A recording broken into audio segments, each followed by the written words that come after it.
we are going to see about the lecture 7. In lecture 7, we are going to study about the Mendel's dihybrid crossing over, and the factors affecting on the crossing over. तो ये सब हमको देखने का lecture 7 में। Lecture 6 में हमने देखा था आगे का पार्ट, इसके पहले का पीछे का जो प्रीवियस पार्ट था वहाँ पर हमने देखा था कि what is by linkage, recombination, और फिर बाद में देखा था हमने कपलिंग और repulsion.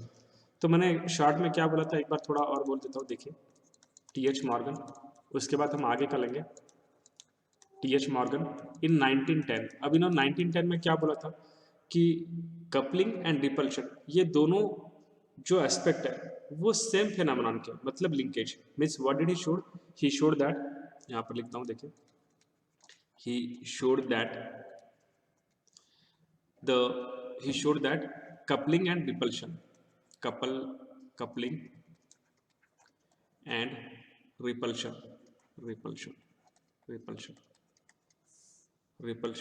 are the two aspects of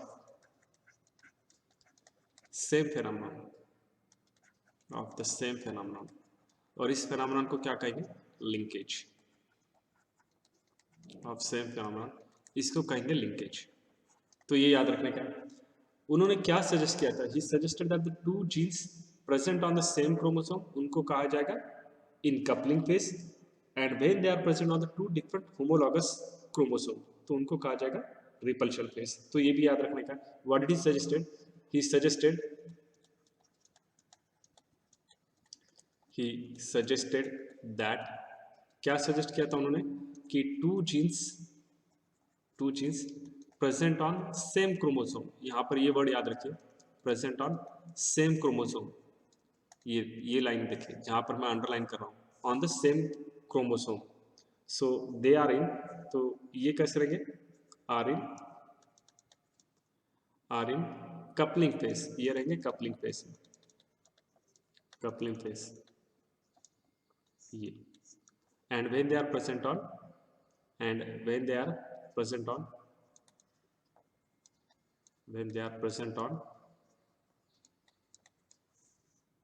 two different homologous chromosome,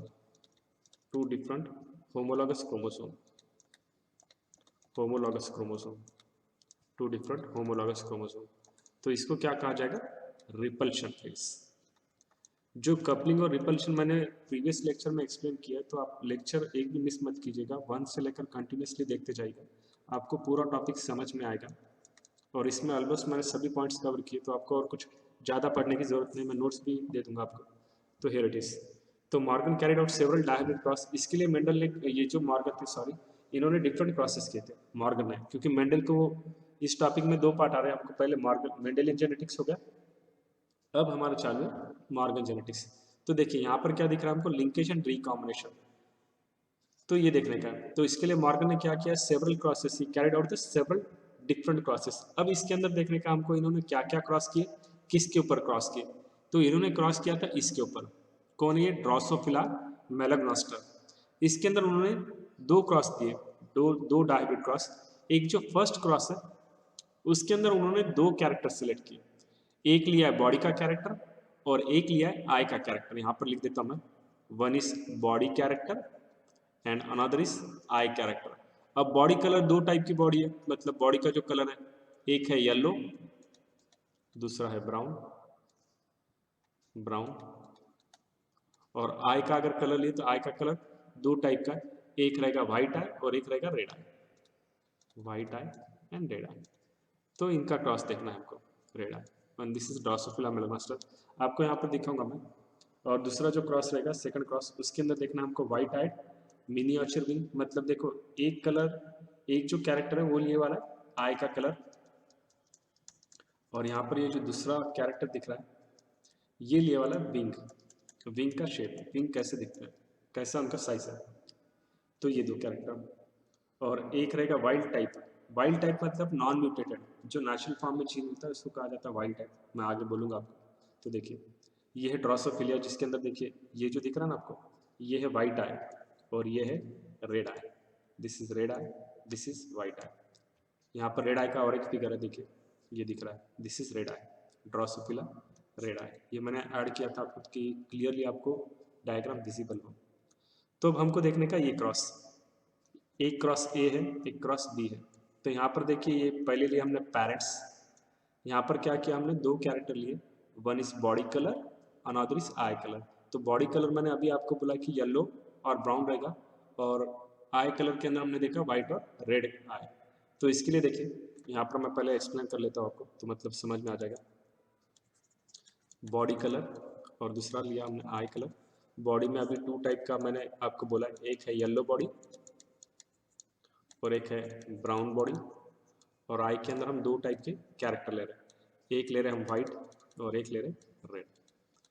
अब देखिए इस क्रॉस में आपको ये पीछे जो दिख रहा है, देखिए यहाँ पर कि ये Y W, this is Y plus W plus, और दिस इज बेंट क्रोमोसोम। तो ये है वाइल्ड टाइप। वाइल्ड का मतलब क्या होता है, जो नेचुरल फॉर्म में नॉन म्यूटेड है। मैं इधर लिखता हूँ देखिए कि वाइल्ड का मीनिंग क्या होता है। एक है वाइल्ड टाइप, वाइल्ड टाइप जहाँ पर आपको क्या दिखा है, वाई प्लस डब्ल्यू प्लस, और ये रहा मेल क्रोमोसोम, मतलब वाई क्रोमोसोम है। तो वाइल्ड टाइप का मीनिंग क्या होता है, जो नॉन म्यूटेटेड है, जिनके अंदर म्यूटेशन नहीं हुआ है, नॉन म्यूटेटेड, या इसको हम बोलेंगे नेचुरल और नेचुरल। तो ये बोलेंगे, मैं इंक चेंज कर रहा हूँ, देखिए नॉन म्यूटेटेड। तो ये हो गया, जैसे देखिए हम ये एक्स वाई मतलब मेल दिखाते हैं और एक्स एक्स मतलब फीमेल दिखाते हैं, तो सेम यहाँ पर ऐसा है। तो ये वाइल्ड टाइप हो गया।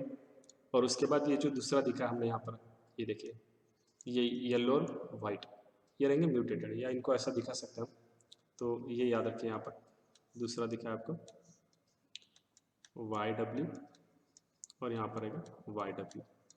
मतलब यहाँ पर देखिए जो जैसे एक्स क्रोमोसोम रहता है ना, ये ऐसा रहता है, वाई क्रोमोसोम बेंट रहेगा। यहाँ पर देखिए ये एक्स क्रोमोसोम और ये वाई क्रोमोसोम। तो ये मैं क्यों दिखा रहा हूँ आपको कि देखिए इसको और ये जो फीमेल क्रोमोसोम है, इनको रिलेट कीजिए इससे। मतलब देखिए ये हो गया एक्स के जैसा, ये हो गया वाई के जैसा, और ये क्या है एक्स और ये एक्स, क्योंकि दोनों सेम दिख रहे हैं। देखिए वाई डब्ल्यू, यहाँ पर कैसा है वाई प्लस डब्ल्यू प्लस, और नीचे आ रहा है एक bent chromosome, this is bent chromosome, और ये होता है वाई। तो अब इनका क्रॉस करने का, इनका क्रॉस किया कैसा होगा, फिर एक इसका क्रॉस फिर इसका क्रॉस, मतलब इन दोनों का जब हम क्रॉस करेंगे, मतलब ये दिख रहा है ना वाई प्लस डब्ल्यू प्लस,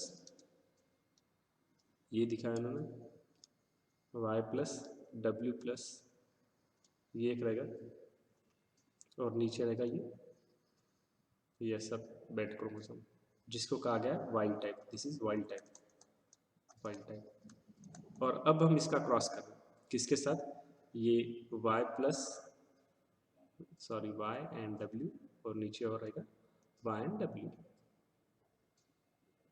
ये देखिए ये y w, ये है y w, तो y w। अब इनका क्रॉस कीजिए, क्या होगा, ये इधर और ये इधर। तो इनका हम ऐसा क्रॉस करेंगे तो हमको क्या दिखेगा वहाँ पर, ये पीछे की कंडीशन, मतलब देखिए ये जो है, यहाँ पर मैं पहले रब करता हूँ, मतलब देखिए आपको, देखिए ये इसके नीचे आ जाएगा और ये इसके नीचे। मतलब देखिए जहाँ पर ये बेंट क्रोमोसोम है, ये बेंट क्रोमोसोम यहाँ पर आएगा, और ये जो वाई डब्ल्यू ये यहाँ पर आ गया। उसके बाद ये वाई प्लस डब्ल्यू प्लस नीचे आ गया और ये इधर आ गया। मतलब इनका क्या मिला हमको, F1 जनरेशन, मतलब यही क्रॉस है जो आगे हमको क्रॉस करने के बाद क्या मिल रहा है। तो ये समझ में आ जाएगा।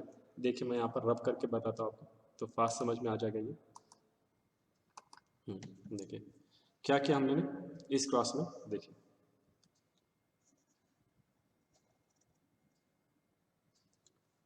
यहाँ पर हम ऐसा लेंगे और इधर लिया this one Y plus W plus, और उसके बाद यहाँ पर लिया हमने ये बेंट क्रोमोसोम, और इधर लिया हमने, किधर भी ले सकते हैं हम वाई डब्ल्यू। तो ये हो गया फीमेल, दिस इज फीमेल, और ये कोई क्या हो गया मेल। अब इसका क्रॉस करें हमने, हमने क्या बोला कि ये ऐसा हो जाएगा क्रॉस। तो क्रॉस होने के बाद हमको क्या मिलेगा यहाँ पर, ये देखिए ये अगर हम ऐसे दिखा रहे तो वाई प्लस डब्ल्यू प्लस, ये वाइल्ड है, तो इसके नीचे क्या आ जाएगा, ये वाई और डब्ल्यू। और इधर जब देखेंगे हम दिस YW, और यहाँ पर ये नीचे क्या आ गया, ये मेल, क्योंकि क्रॉसिंग हुआ, समझ में आ रहा है, ये इसके साथ और इसका क्रॉसिंग हुआ इसके साथ। तो हमको क्या मिला यहाँ पर, F1 जनरेशन मिली हमको यहाँ पर, दिस इज F1 जनरेशन। ये थे पैरेंट, यानी कि this is male, this is female, ये हमको क्या मिला, पैरेंट्स। तो अब हमको ये जो F1 जनरेशन मिली, इस F1 जनरेशन का हमको सेल्फिंग करने का है, इस F1 जनरेशन का हमको सेल्फिंग करने का है। तो इनका सेल्फिंग करने के बाद हमको क्या मिलेंगे, देखो यहाँ पर क्या दिख रहा है हमको, एक कैरेक्टर में y प्लस डब्ल्यू प्लस है, एक में YW है, एक में बेंट है, और एक में यहाँ पर YW। तो जब हम इनका सेल्फिंग करेंगे तो हमको एक जनरेशन में मिलेंगे मेल, एक जनरेशन में मिलेंगे फीमेल। तो फीमेल और मेल कैसा है, तो मैंने आपको बताया, देखिए इसका मीनिंग क्या हो रहा है, सपोज एक्स क्रोमोसोम, और ये क्या है, एक्स क्रोमोसोम, और XX मतलब फीमेल है, ये समझ में आता है। अब यहाँ पर मैंने क्या बोला, ये X है और सपोज ये Y है, मेल के जैसा, तो मेल में हमको पता है XY। तो इनका ये हमको मिला यहाँ पर F1 जनरेशन। इस F1 जनरेशन का अगर हम सेल्फिंग कर रहे हैं, सेम ऐसा ही लिखना है और इसका सेल्फिंग करना है। तो सेल्फिंग करने के बाद हमको 4 टाइम्स मिलेगा मेल, 4 टाइम्स मिलेगा फीमेल। तो अब देखिए मतलब क्योंकि F2 रेशो मिलेगा ना, तो ये सिंपली इसकी ट्रिक है, देखिए 4 टाइम्स ऐसा मेल निकाल लीजिए, ये ऐसा यहाँ पर 1, ये यहाँ पर 1, अनदर 1, यहाँ पर एक मेल निकाल लीजिएगा, और क्योंकि एक टाइम मेल और एक टाइम फीमेल, यहाँ पर ये मेल निकालिए, ठीक है। उसके बाद इधर फीमेल का क्रोमोसोम निकाल लीजिएगा, एक्स क्रोमोसोम, मतलब YW, ये निकालना है, और YW ये निकाल लीजिएगा पहले ऐसे, मतलब पीछे वाला क्रॉस आपको लर्न हो जाएगा। फिर यहाँ पर दिस इज YW, और यहाँ पर YW। अब देखिए इसके अंदर क्या आएगा, एक बार आएगा यहाँ पर YW,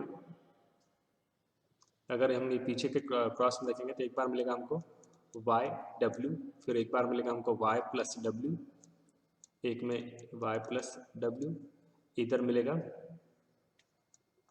Y as it is W plus, और इधर क्या मिलेगा Y प्लस W प्लस। देखिए एक बार ये नॉर्मल निकालने का, फिर बाद में यहाँ पर वाइड, फिर यहाँ पर वाइड, फिर यहाँ पर ये पूरा। तो ये सब मतलब एक बार YW, एक बार Y प्लस W, यहाँ पर YW प्लस और Y प्लस W प्लस, ये आ गया। यहाँ पर भी सेम वैसा लिखने का है, मतलब ये जो है इसके ऊपर क्या करेंगे हम, YW, मतलब यहाँ पर क्या आ गया, फीमेल, ये Y और W, देखिए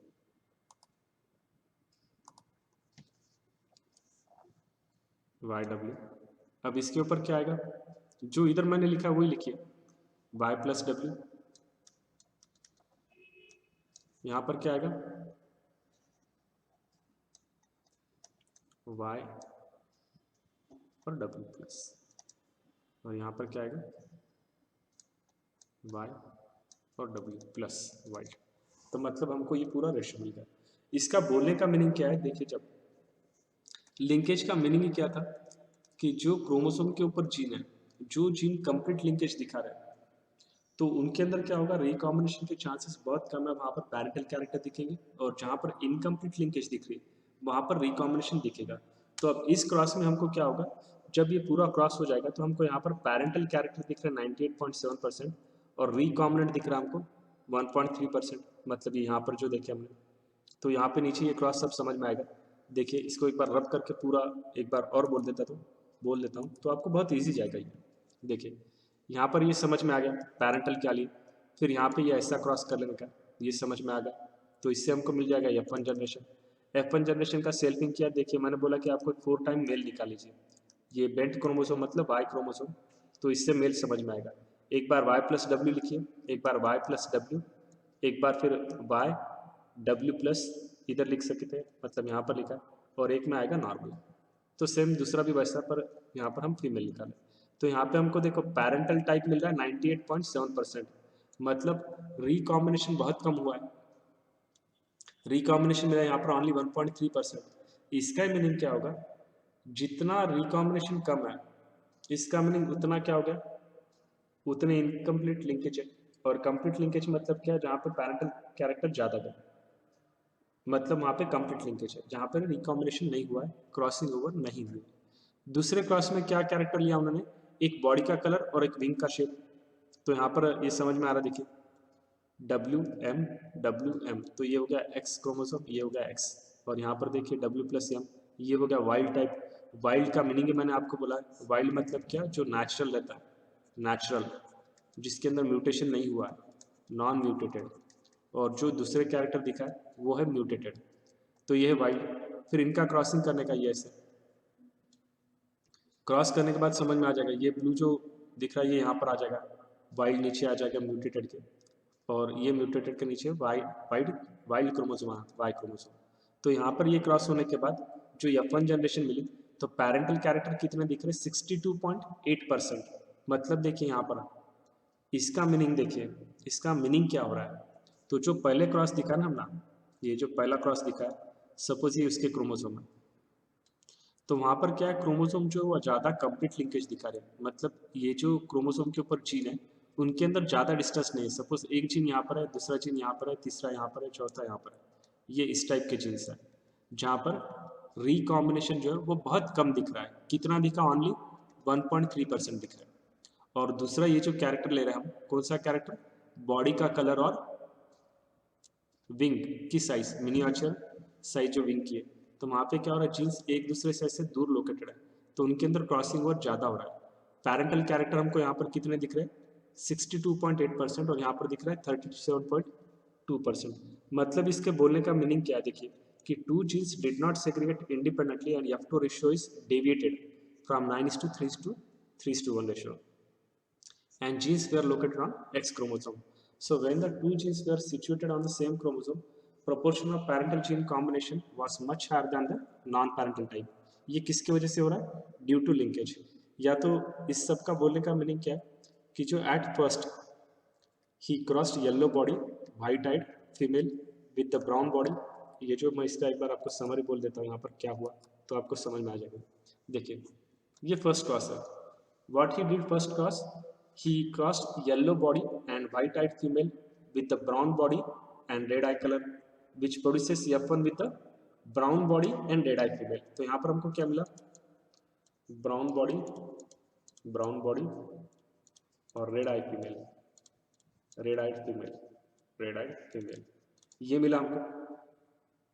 उसके बाद इन F2 generation he obtained the intercrossing of F1 hybrid and ratio is deviated, ratio deviate होगा कहाँ से कहाँ तक, ये जो 9:3:3:1 जो मिलना था उनको, तो ये रेशो नहीं मिला उनको। क्या मिला यहाँ पर, ये जो फर्स्ट क्रॉस था यहाँ पे उनको मिला पैरेंटल टाइप 98.7% और रिकॉम्बिनेंट टाइप मिला हमको 1.3%, मतलब रेशो डेविएट हो गया।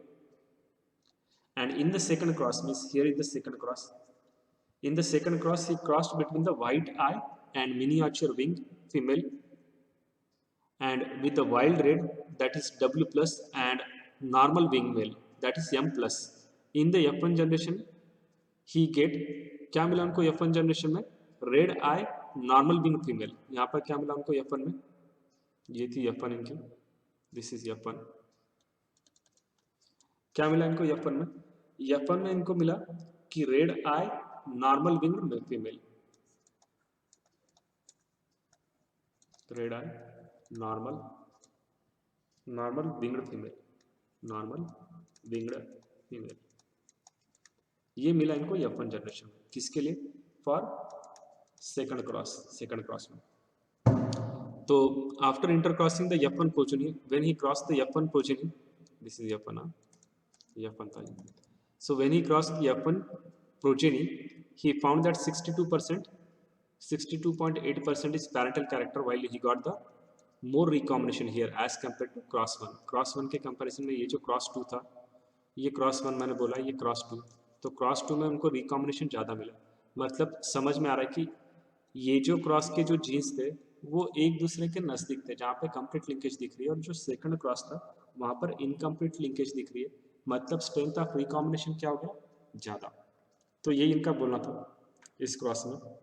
उसके बाद देखिए इनका बोलने का मीनिंग समझ में आता है कि according to Morgan the degree और strength of linkage depend upon the distance between two gene, जैसे मैंने दिखाया था आपको अभी यहाँ पर कि जीन्स कैसे located and linked in the chromosome, so therefore he defined the tendency of gene. इसलिए हम लिंकेज को कैसे डिफाइन करते हैं, लिंकेज का डेफिनेशन मैंने आपको बोला ही है, लिंकेज क्या होता है, तो ये याद रखिए, सिंपल कंसेप्ट है।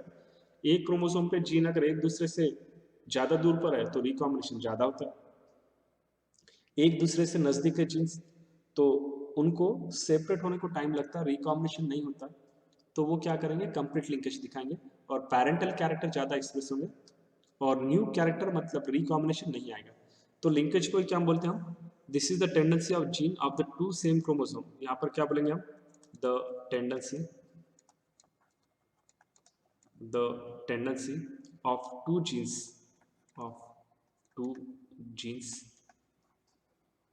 of same chromosome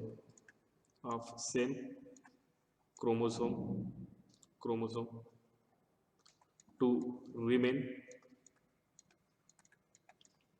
together in the process of inheritance।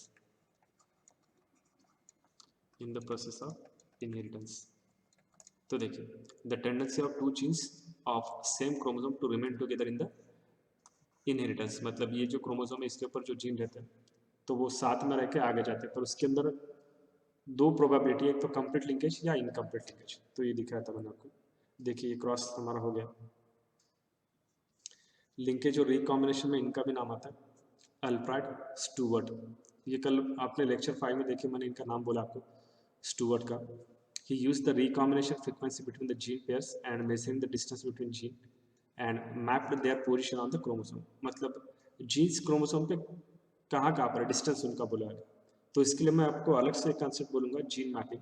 यहाँ पर सिर्फ मैं बोलूँगा आपको लिंकेज क्या है, क्रॉसिंग ओवर क्या है, रिकॉम्बिनेशन क्या है। तो genetic maps are used as starting point in the sequencing genome, जो हमको ह्यूमन जीनोम प्रोजेक्ट आएगा नेक्स्ट टॉपिक में, वो बड़ा प्रोजेक्ट है, मतलब 1990s में स्टार्ट हुआ था, 2003 में कंप्लीट हुआ था, तो इतना टाइम लगा था उसको, तो वो हमको आगे देखना है, हर एक जीन का सीक्वेंसिंग किया गया था। तो नेक्स्ट देखिए, नेक्स्ट कंसेप्ट हम देख रहे हैं क्रॉसिंग ओवर। अब क्रॉसिंग ओवर का मीनिंग क्या होता है और वन बाय वन हमको ये देखना है। तो क्रॉसिंग ओवर मैंने बोला, देखिए कि ये जो क्रोमोसोम दिख रहा है हमको, इसका कंसेप्ट मैंने आपको पहले बोला ही है, ये जो क्रोमोसोम है तो ये मैंने बोला था दिस इज सिस्टर क्रोमैटिड, इसको भी बोला जाएगा सिस्टर क्रोमैटिड, ये भी हो गया सिस्टर क्रोमैटिड, ये भी हो गया सिस्टर क्रोमैटिड। पर इसके लिए जब हम दूसरा क्रोमोसोम निकालते हैं यहाँ पर, तो इसके लिए ये जो क्रोमैटिड है ये होगा नॉन सिस्टर, तो इन दोनों नॉन सिस्टर क्रोमैटिड में क्या होगा, they will exchange their surface, तो ये होगा। इसका डायग्राम मैंने आपको पीछे दिखाया या भी और दिखा सकता हूँ, देखिए यहाँ पर ये क्रॉसिंग ओवर होगा, मतलब इसका जो एक पार्ट होगा, तो यहाँ पर इंटरचेंज ये होगा, पीछे दिखा देता हूँ एक बार, देखिए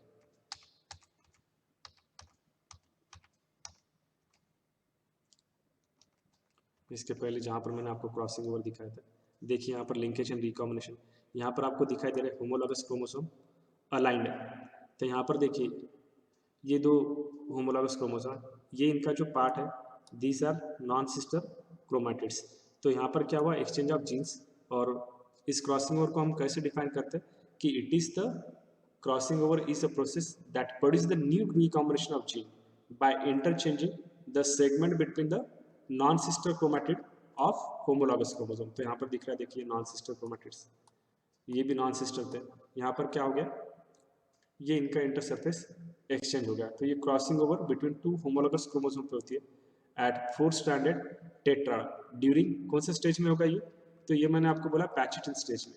तो इसके लिए याद रखिए कि ये जो क्रॉसिंग ओवर दिखा रहे हैं हम, क्रॉसिंग ओवर कब होगा, तो ये होगा पैचिटिन स्टेज में। पैचिटिन स्टेज कहाँ पर आती है, तो ये याद रखिए पैचिटिन स्टेज आएगा प्रोफेस 1 में, मियोसिस का। तो क्रॉसिंग ओवर क्या बोले, it is the process that produce new recombination, सबसे इंपॉर्टेंट प्रोसेस है। देखिए मैंने आपको बोला कि 7.2 बिलियन पॉपुलेशन है अर्थ की अभी, पर कोई भी एक दूसरे के जैसे एक्जैक्टली आइडेंटिकल नहीं दिखता, एक्सेप्ट ट्विंस में अगर देखें तो। ये किसके वजह से होता है, क्योंकि रिकॉम्बिनेशन की वजह से, क्रॉसिंग ओवर, तो ये है। तो यहाँ पर हम यही देख रहे हैं क्रॉसिंग ओवर रिकॉम्बिनेशन। तो देखिए क्या होता है, crossing over is a process that produce the new combination of gene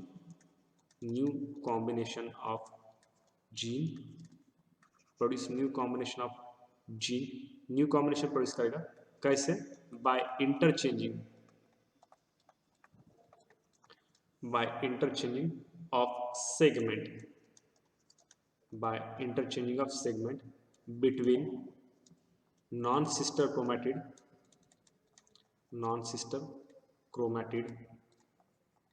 of homologous chromosome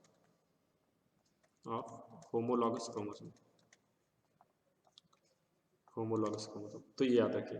तो a condition where the individual is heterozygous for two pair of linked gene, that is capital A small a capital B small b, possess the two dominant gene, one member of chromosome pair and other two recessive on the same order. तो इसको बोलेंगे सिस arrangement. अब ये क्या है मैं बोला था आपको नहीं समझ में आएगा इसलिए डायग्राम दिखाता हूँ. तो देखिए यह है सिस अरेंजमेंट. केमिस्ट्री में आता है देखो आपको सिस और ट्रांस. इसका मीनिंग क्या होता है? देखिए ये क्रोमोसोम है, ये क्रोमोसोम है. इस एक क्रोमोसोम पे क्या है? दोनों जो जीन्स है वो डोमिनेंट फॉर्म है. देखिए कैपिटल ए कैपिटल बी दोनों भी डोमिनेंट फॉर्म है. और ये जो दूसरा क्रोमोसोम है इसके ऊपर दोनों भी क्या है? रिसेसिव फॉर्म है. तो इसको कहा जाएगा सिस अरेंजमेंट. मतलब क्या बोल रहा है यहाँ पर कि a condition in which an individual is heterozygous for two pair. यहाँ पर देखिए इंडिविजुअल जो है individual is heterozygous for two pair of chromosome. For individual is heterozygous for two pair of linked gene. two pair of ऐसा बोलना पड़ेगा two pair of linked gene. तो ये two pair of linked gene के लिए ऐसा है. मतलब ये टू पेयर कैसे? Capital A small A capital B small B. तो possess two dominant gene and two recessive दिख रहे हैं. तो यहाँ पर टू डोमिनेंट जीन जो दिख रहे हैं वो ऑन वन क्रोमोसोम है. ये जो दोनों डोमिनेंट जीन है देखिए ये और B on one chromosome and two recessive मतलब ये रेसेसिव दिख रहे हैं देखिए स्मॉल लेटर में ये एक और कहाँ पर है? इस एक पूरे क्रोमोसोम पे. And two recessive genes two recessive ये जो दिख रहे हैं ये किसके ऊपर है? On other chromosome. तो इसी को कहा जाएगा सिस अरेंजमेंट. तो इसके अपोजिट हम क्या बोलेंगे? Trans arrangement. यहाँ पर देखिए एक क्रोमोसोम पर एक डोमिनेंट है एक रेसेसिव है, दूसरे क्रोमोसोम पर एक रेसेसिव है एक डोमिनेंट है. तो ऐसी अरेंजमेंट को हम बोलेंगे trans arrangement.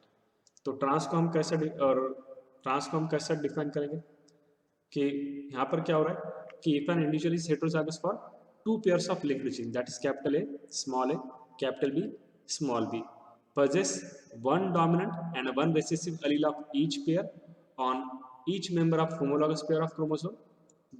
This arrangement is called as trans arrangement. So when the genes located very close to each other in chromosome, hardly any crossing over is detected. यहाँ पर देखिए तो ये हो गया ट्रांस. अगर जीन्स एक दूसरे के क्लोज रहा तो उनके अंदर क्रॉसिंग ओवर कम होता है. तो सिस और ट्रांस आपको समझ में आना. इसके बाद देखिए ये आगे का कंसेप्ट बोल रहा हूँ. अब देखिए यहाँ पर क्या बोला है इस फिगर के अंदर कि crossing over showing the 50% of parental and 50% of recombination. तो यहाँ पर देखिए क्या होता है कि जब दो जीन लोकेटेड रहते हैं very close to each other in a chromosome तो हार्डली एनी कोई भी क्रॉसिंग ओवर हो सकता है. बहुत कम होता है उसके अंदर कम होता है. ये तो मैंने आपको बोला देखिए ये क्रोमोसोम यहाँ पर एक जीन है यहाँ पर एक जीन है तो डिस्टेंस ज़्यादा है तो क्रॉसिंग ओवर के चांसेस क्या है? कम है. और दूसरे केस में अगर मैं दिखाऊंगा यहाँ पर ए जीन है यहाँ पर बी जीन है. ये ए और बी हो गया था इधर. यहाँ पर सपोज ये ए जीन है और बी जीन है. यहाँ पर ये एक दूसरे के नज़दीक है तो इसमें रिकॉम्बिनेशन कम होगा. तो linkage is broken down due to the crossing over. तो ये इसकी वजह से होता है. And crossing over will relatively more frequent when the distance between the two genes is more, and frequency of crossing over can be determined by cytologically by counting the number of chesmata. Chesmata मतलब crossing ये जो है ये देखिए यहाँ पर ये crossing over हो चुका है. ये जो मैं डायग्राम निकाल रहा हूँ तो यहाँ पर देखिए ये क्या है? बायवैलेंट. बाय मतलब दो और वैलेंट मतलब कंबाइंड. ये हो गया है. तो ये जो क्रॉसिंग दिख रहा है आपको इसी को कहा जाता है चेस्माटा. तो इससे हम काउंट कर सकते हैं कि मतलब कितना क्रॉसिंग ओवर हुआ है, मतलब frequency of crossing over can be determined cytologically by counting the number of chiasmata. यहाँ पर 1 चेस्माटा दिख रहा है, देखिए। तो ये ऐसा, यहाँ पर देखिए क्रॉसिंग ओवर दिखा है ऊपर, क्रॉसिंग ओवर। यहाँ पर देखिए ये एक होमोलॉगस क्रोमोसोम है जिसके ऊपर ये 2 जीन है, कैपिटल ए कैपिटल बी, और ये जो दूसरा क्रोमोसोम है यहाँ पर स्मॉल ए स्मॉल बी। तो मतलब ये कौन सी अरेंजमेंट हो गई थी यहाँ पर? सिस अरेंजमेंट, सिस अरेंजमेंट है ये। अब इसके अंदर क्या देखिए, यहाँ पर एक दूसरा क्रोमोसोम दिखा है।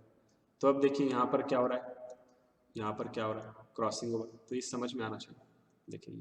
तो यहाँ पर पैरेंटल कैरेक्टर 25% आए, रिकॉम्बिनेंट 25%, रिकॉम्बिनेंट 25% और पैरेंटल 25%। तो क्रॉसिंग ओवर दिख रहा है ऊपर के, result in the formation of following 4 types of cell, एक एक एक एक। तो मतलब ऐसा क्रॉसिंग ओवर होगा। अब ये जो दिखा है आपको, तो ये क्रॉसिंग ओवर दिखा है एट 4 स्टैंडर्ड और 2 स्टैंडर्ड स्टेजेस में, दोनों अलग अलग दिखा है आपको। तो ये याद रख सकते हैं कि जीनोटाइप यहाँ पर क्या दिखा है आपको, ये देखें यहाँ पर दिखा आपको genotype linearly arranged in ascospore, जो न्यूरोस्पोरा होता है इसके अंदर। तो if crossing over takes place at 2 standard stage the ascospore show, ये देखिए यहाँ पर ये 2 स्टैंडर्ड स्टेज है और यहाँ पर 4 स्टैंडर्ड स्टेज है। तो दोनों में देखिए गैमेट कैसे फॉर्म हुआ है। ये किसके अंदर का दिखा रहा है, ये न्यूरोस्पोरा के अंदर का, न्यूरोस्पोरा। वो पिंक मोल्ड बोलते हैं ना इसको, पिंक मोल्ड। मैंने आपको बोला देखिए जेनेटिक्स के अंदर क्या होता है, जेनेटिक्स के अंदर प्लांट की स्टडी कर, मतलब प्लांट के अंदर जेनेटिक्स स्टडी करना है, न्यूरोस्पोरा क्रासा को यूज़ करते हैं जो अस्कोमाइसिटा है, और एनिमल के लिए यूज़ किया है ड्रोसोफिला को, जिसको कहा जाएगा जैकपॉट ऑफ जीन्स। तो अब देखिए यहाँ पर क्या हो रहा है, crossing over takes place at 2 standard stage. तो इससे क्या प्रोड्यूस होगा, तो यहाँ से हमको पता है कि ये जो नीचे दिख रहा है जीनोटाइप, ये ऐसे प्रोड्यूस होंगे। इसका मीनिंग क्या हो रहा है यहाँ पर, 4 यहाँ पर क्या प्रोड्यूस होंगे, ये देखिए यहाँ पर लिखता हूँ मैं। इसका मेन मीनिंग क्या है, इससे प्रोड्यूस होंगे 4A और B and 4 small A small B, small A small B, small A small B. तो ऐसे टाइप की अरेंजमेंट होगी। और जब क्रॉसिंग ओवर हो रहा है एट 4 स्टैंडर्ड स्टेजेस, यहाँ पर जब हो रहा है, तो इससे क्या प्रोड्यूस होगा, इससे प्रोड्यूस होने वाले 2AB प्लस 2, यहाँ पर मैंने प्लस लिखा, इसको रब करता हूँ तो समझ में आएगा। 1 मिनट, ये चलता हमारा, देखिए ये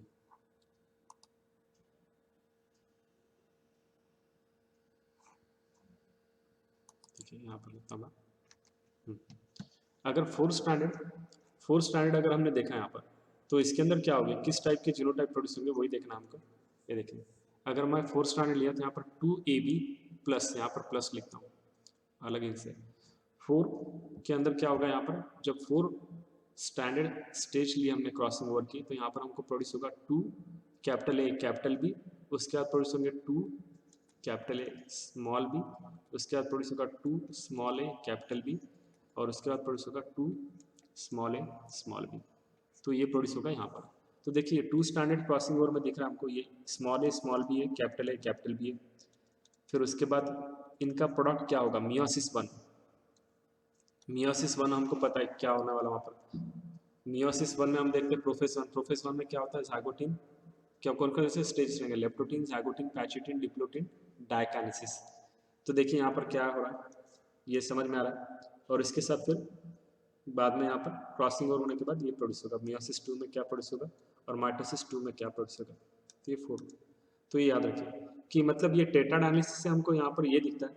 यहाँ पर देखिए ये जो अरेंजमेंट दिख रही है हमको, ये जो 4 स्टैंडर्ड स्टेज क्रॉसिंग ओवर में देख रहे हैं, तो हमको यहाँ पर कैसी अरेंजमेंट दिखती है हमको, ये 2:4:2 टाइप की। तो ये याद रखें, tetrad analysis demonstrated in the presence with arrangement and it is confirm that crossing over occur at the 4 standard stages.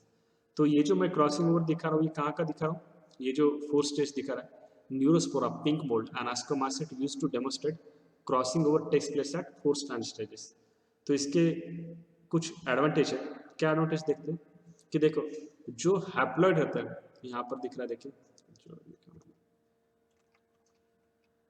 इसका ये, तो देखिए यहाँ पर क्या बोलेंगे हम, इसको रब नहीं हो रहा है, यहाँ पर बोल देता हूँ। देखिए तो जो क्रॉसिंग ओवर देख रहे हैं हम, crossing over crossing over at 4 standard stage. तो 4 स्टैंडर्ड स्टेज में क्या देख रहे हैं हम, न्यूरोस्पोरा पिंक मोल्ड के अंदर। तो इसके अंदर क्या दिखता है कि it is haploid and there is only one allele at each locus, has dominant relationship, dominant recessive की जो रिलेशनशिप है वो interfere, it does not interfere with the observation analysis. Number 2 हमको यहाँ पर क्या दिखता है कि जो प्रोडक्ट मिल रहे हैं हमको सिंगल मियोसिस के वो इजीली एनालाइज करने आते हैं। उसके बाद product of meiosis occur in the form of ordered tetrads, means 8 ascospore form are linearly arranged at sac-like structure, जिसको कहा जाएगा ascus। तो gene A and B located on the same chromosome and undergo independent assortment. The genotype of linearly arranged ascospore can be studied and if crossing over takes place at 2 standard stages, तो उसका क्या produce होता है वो हमने देखा है, ये जो है यहाँ पर। तो इतना याद रखिए, ये सिर्फ आपको समझने के लिए मैंने ये 2 चार्ट ऐड किए थे। उसके बाद देखिए कौन कौन से फैक्टर अफेक्ट करते हैं क्रॉसिंग ओवर के ऊपर। तो डिस्टेंस बिटवीन जीन, तो हमको पता है कि डिस्टेंस बिटवीन जीन ये जो रहता है ये डायरेक्टली प्रोपोर्शनल होगा क्रॉसिंग ओवर को।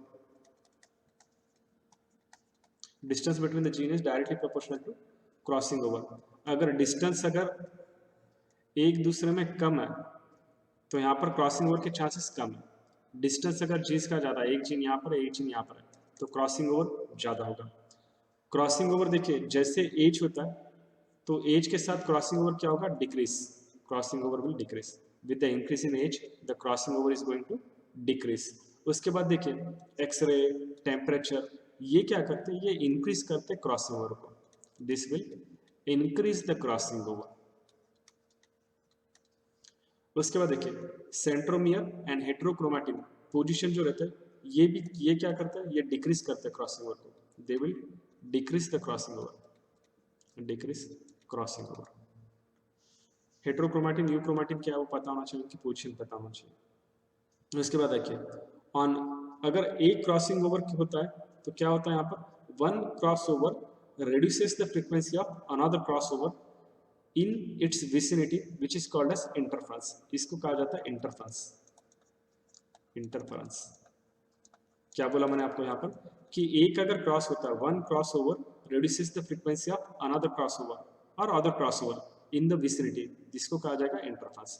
तो ये सब फैक्टर यहाँ पर याद रखें कि जो मैंने बोला